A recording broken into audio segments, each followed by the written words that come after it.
এদের বক্তব্য যে পরশু তো তোমার বিবাহ হয়েছে, তাই আজকে একটা অনুষ্ঠান করতে চায়, ফুলসজ্জা।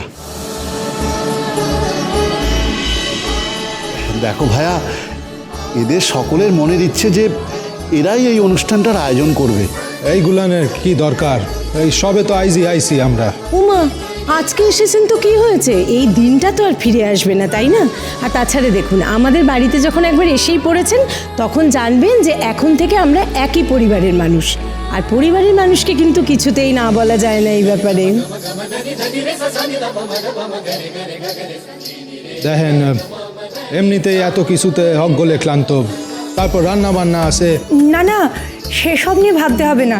আজকে আপনাদের রান্না আমাদের ঘরে হয়েছে, আমি আর মনু পিসি মিলে রান্না করে ফেলেছি। এবার কোনো আপত্তি নেই তো রাতের অনুষ্ঠানে? কিন্তু আমরা একদম বেশি কিছু করব না দারোগা বাবু, একদম চিন্তা করবেন না তো আপনি। আপত্তি করো না দারোগা ভাইয়া, বলছি যে এই একটা অনুষ্ঠান দিয়ে সকলের সঙ্গে সকলের পরিচয় হয়ে যাবে, ভালোই তো হবে।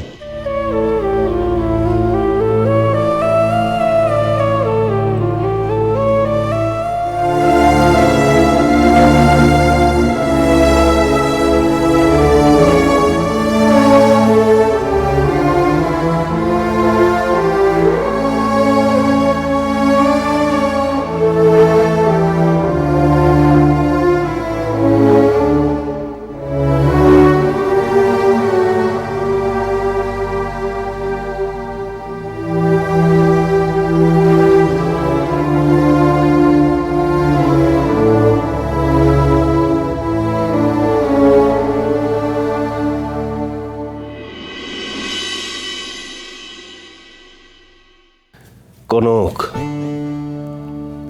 একবারও শুধাইলে না? তুমি যাওনি বইলা বিনি কি কইল? না, শুধামু না। সে আমার কথা ঠেইলা চইলা গেছে, আমার সঙ্গে সম্পর্ক ছেদ কইরা।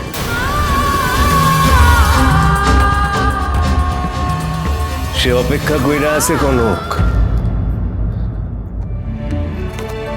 সে অপেক্ষা কইরা আছে কবে তার মা তারে বুকে জড়ায় ধরবো। মার মরণ হইলে কনক, আমিও তারে কইছিলাম, কিন্তু অহন বুঝতাছি সে কিছু ভুল করে নাই। এখন কথা শুধাইতে পারি?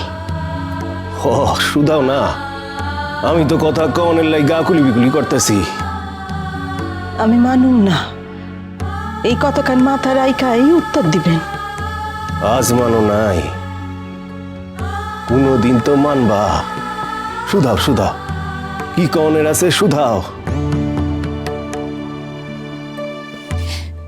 কেমন লাগতেছিল তারে? রাজরানী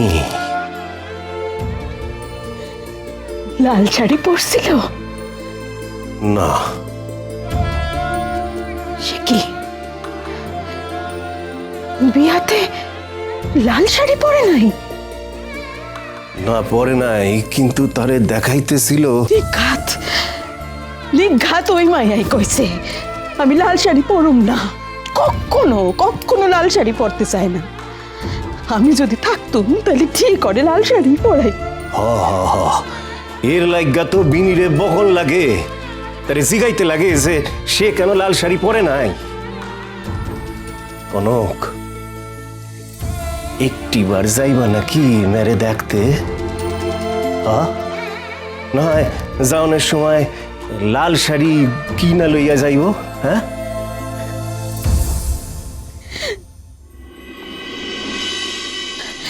একটা কথা কন, ভালো থাকবো তো? কনক, আমাগর মাইয়া খুব ভালো থাকবো, আমি কইতাছি। আমি চন্দ্র সূর্য হাতে করে নিয়ে বাড়াইলো এমন বর খুঁজা পাইতাম না। তুমি দেখো কনক, তারা খুব ভালো থাকবো।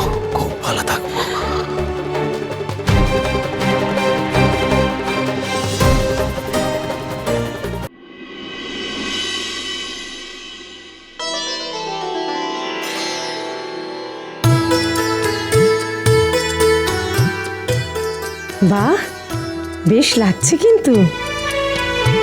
কিরে বিন্দু, সুন্দর লাগছে না? আমাদের বউটিকে তো আর সাজিয়ে সুন্দর করার দরকার লাগে না। একদম ঠিক কথা বলেছিস। উমা ললিতাকে দেখ কিরকম প্যাট প্যাট করে তাকিয়ে আছে, বলি খালি রূপ দেখলেই চলবে বুঝি? তোমাকে কিন্তু কাদম্বিনীর গুণটা দেখতে হবে, নইলে ওর মতো হবে কি করে? ঠিক ঠিক।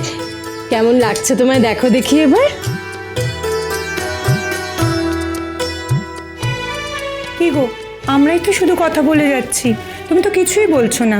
ও, সাজ বুঝি পছন্দ হয়নি? না না, আসলে আমি এভাবে সেজে কখনো জানি জানি, তুমি চিরটাকাল পড়াশোনা নিয়েই ছিলে, সাজগোজের কথা কখনোই ভাবোনি। কিন্তু এখন তো তা বললে হবে না।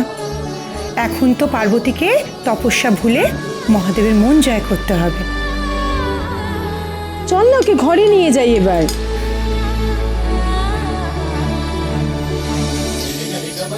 যা সাজানো হয়ে গেল। তা তোর জন্য অপেক্ষা করে থাকবো? কি করব বলো, তোমাদের মতন তো আর হুট করে বললেই আসতে পারি না। এই তো দেখো না, একটু সুযোগ পেলাম আর ওকে বলে চলে এলাম। বাহ, সাজ তো খুব ভালোই হয়েছে, খুব ভালো লাগছে দেখতে। কিন্তু তুমি এরকম চুপচাপ কেন গো? ও, বাড়ির কেউ নেই বলে মন খারাপ?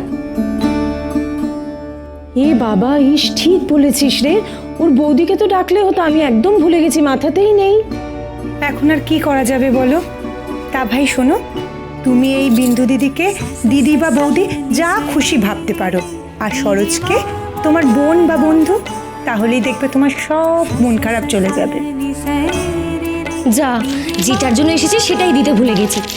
এই নাও, ধরো তো, এটা তোমার জন্য। আরে তোমাদের বিয়ের ছবি উপেন্দ্রবাবু দিয়ে গেছেন তোমাকে দেওয়ার জন্য।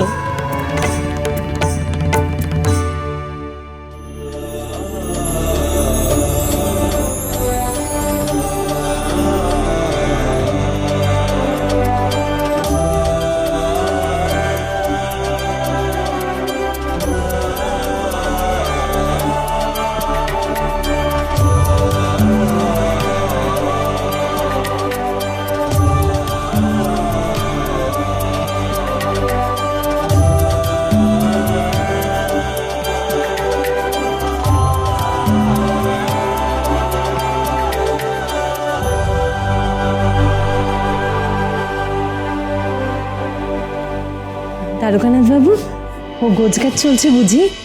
এবার যে ও ঘরে যেতে হবে। ও যাইতেছে, তো একটু সময় লাগবে।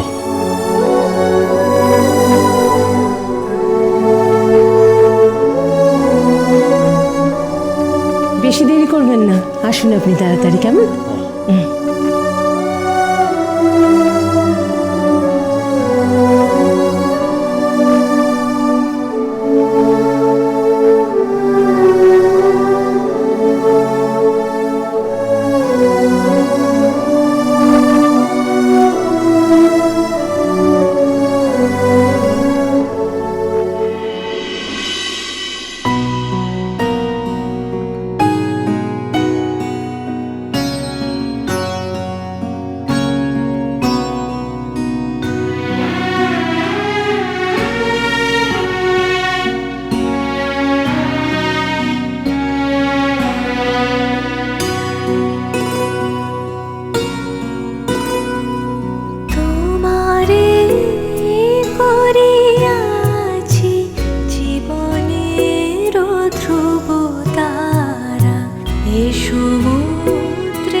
আমার হৃদয় তোমার হোক, তোমার হৃদয় আমার হোক।